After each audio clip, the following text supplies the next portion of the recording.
You decided to go vegan a few days ago after we chatted. So, how is that going for you? It's going fine. Here I'm eating here in my country I'm eating a lot of rice, a lot of beans, a lot of tomatoes, lettuce. I don't know in English the name of the other foods. I like Yes, that's for now the beets, carrots.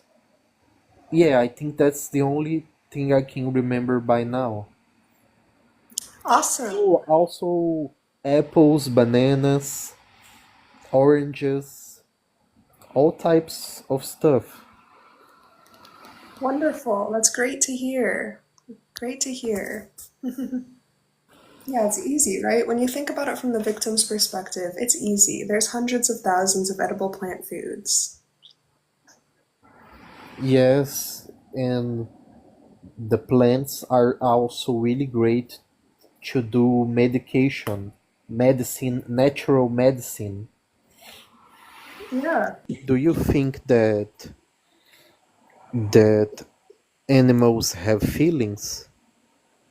I know that animals have feelings. I think it's very obvious that they have feelings. Like when the cows are separated from their babies on the dairy farms, they bellow for each other for days, weeks, like yearning for each other. You can hear it, you can see it in their face. When they're being sent to slaughter, they are filled with fear, and they're like trying to get away, and you can see the fear in their eyes.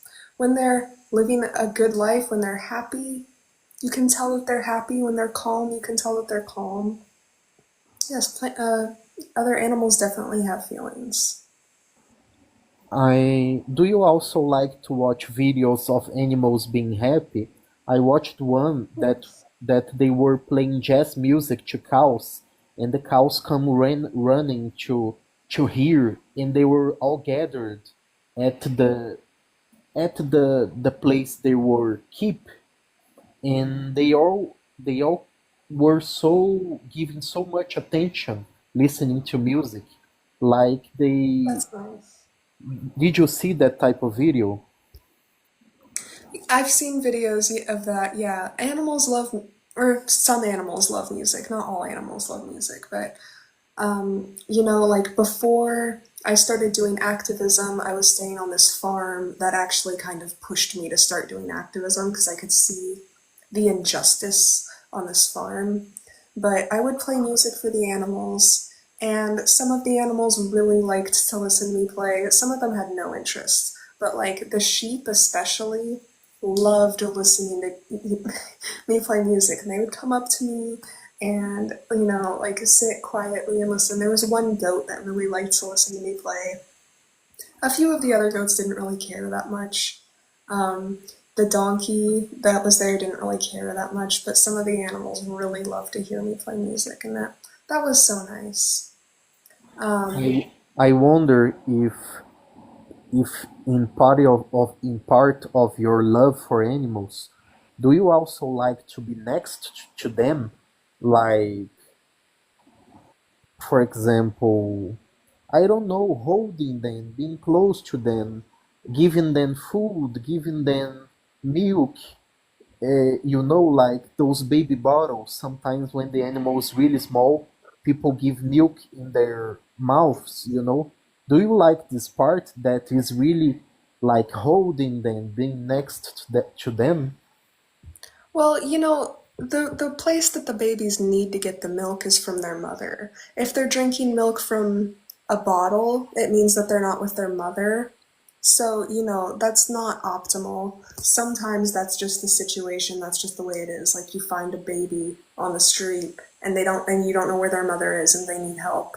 But, on farms, the reason that it's happening is because they're taking the babies away from their mother to sell the milk. Um, but, caring directly for animals, I think it's a very kind and compassionate thing to do. I am not extremely passionate about it. I think it's important, but I'm not extremely passionate about it. I'm more passionate about raising awareness and trying to connect with other people and getting people to realize that exploiting the animals is wrong. I don't think I could live on an animal sanctuary right now. I would rather focus my energy on raising awareness about animal exploitation than directly caring for the animals.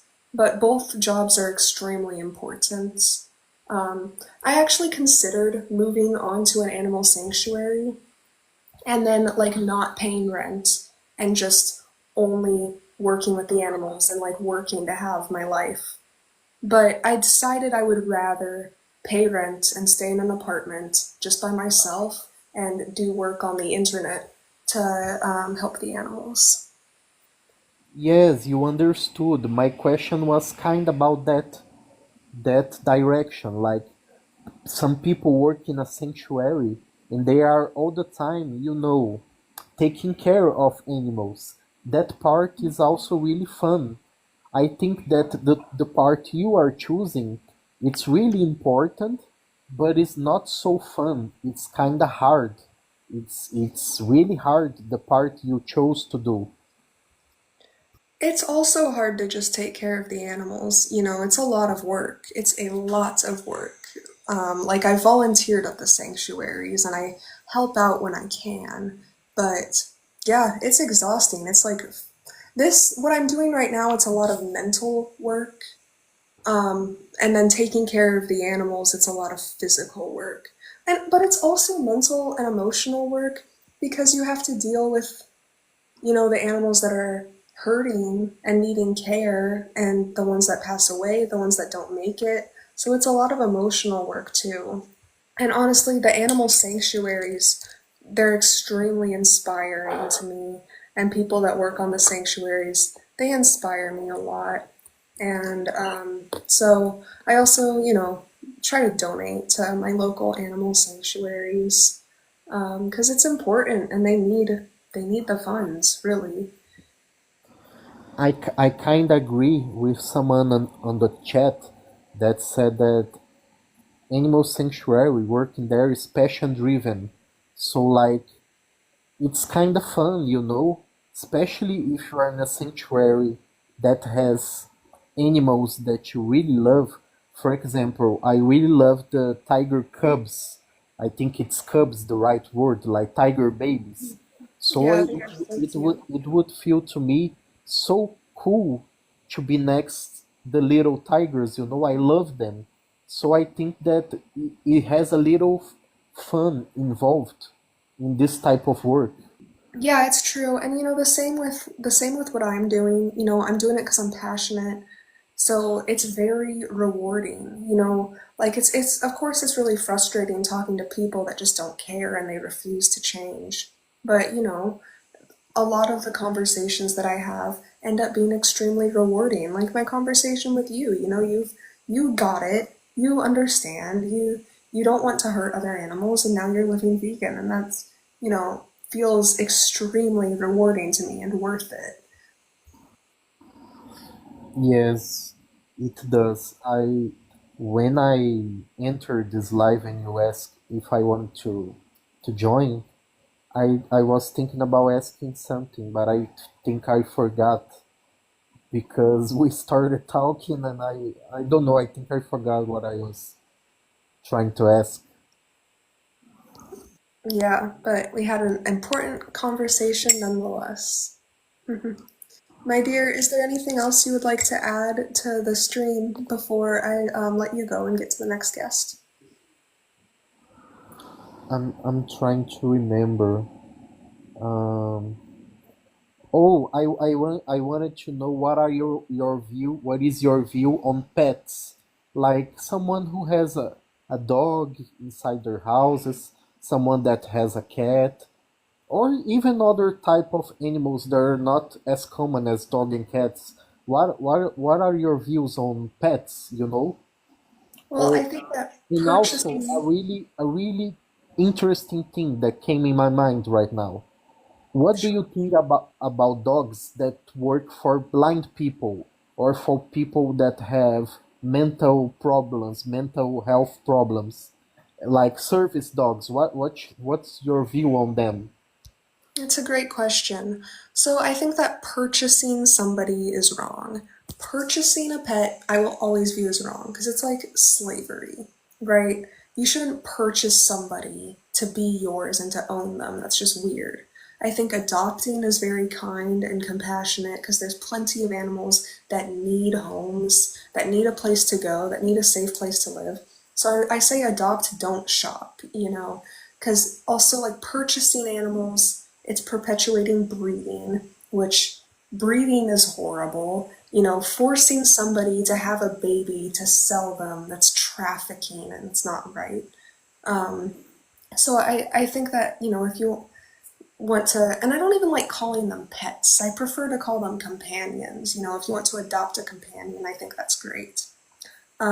Service animals, on the topic of service animals, I don't agree with service animals. I don't think that it's right to purchase somebody and assign them the role of serving you. You know what that sounds like? Slavery. So I would rather, a blind person hire somebody to help them if they need somebody to help them. I'd rather they hire a consenting human to help them because humans are able to consent. The non human animals are not able to give us informed consent. Um, you know, and like if you just think about it from the victim's perspective, or put the human in the animal's position, like what if I adopted a child? This is like the most humane situation. What if I adopted a child because I have really bad anxiety and I need them to calm me down whenever I'm having a panic attack? That doesn't sound right, does it? You should adopt somebody because they need a place to stay and you want to care for them, not to fix you, not to serve you. Yes, it was a great explanation.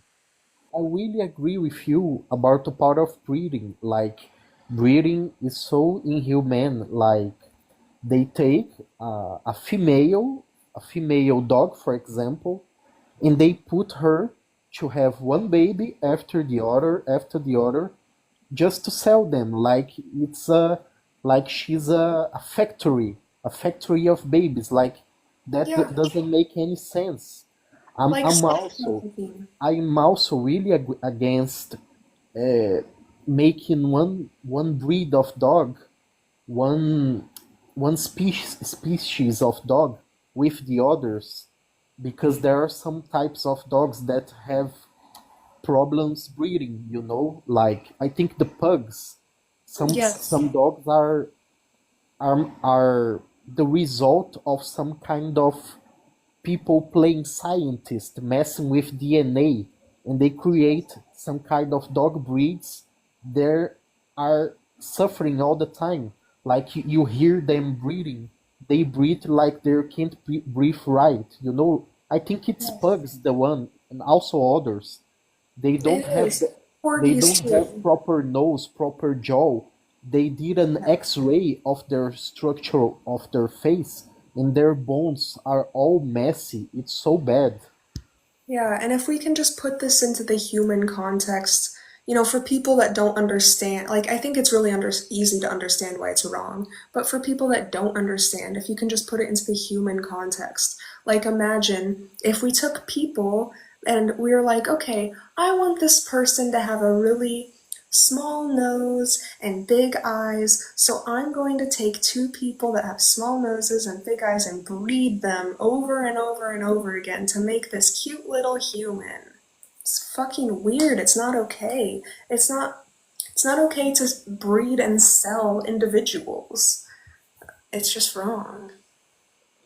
Trying to create another race was the eugenics, was kind of what Hitler from Germany wanted to do.